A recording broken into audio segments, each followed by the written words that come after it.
Hello everyone, I'm Emerson Brown with the Douglas Hills Church of Christ in this week's Minute with the Word. Thanks for listening today.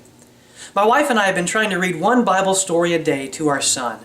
And I love reading children's Bible stories because they put things in such a simple and easy to understand way.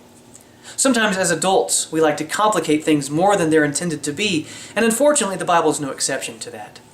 But one story that I love reading from a children's perspective is the story of Jesus calming the sea. The story is told of Jesus being in a boat with his disciples, and Jesus is asleep after a long day's work of teaching and preaching. And as the disciples are rowing across the sea, a storm comes up, the waves start to get higher, and the wind starts to blow. And the disciples become afraid for their lives being in this boat.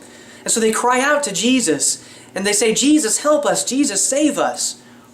And Jesus wakes up and simply says, "Why are you afraid? Because I'm right here." And he calls out to the wind and the waves, saying, "Be still." And everything gets as quiet as can be.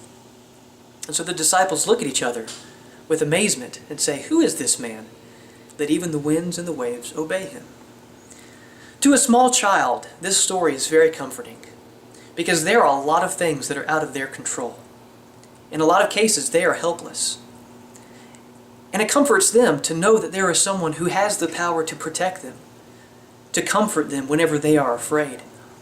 And to us as adults, it would help us to look through the eyes of a child and realize that we too are helpless without God. That whenever we are afraid because of the storms of life, there is someone who is in control, who has the power to calm the wind and the waves. And so this week I simply encourage you to take comfort from this very simple yet profound story. As one hymn writer put it this way, "Be still, my soul, the waves and winds still know His voice who ruled them while He dwelt below." Again, thanks for listening and have a great week.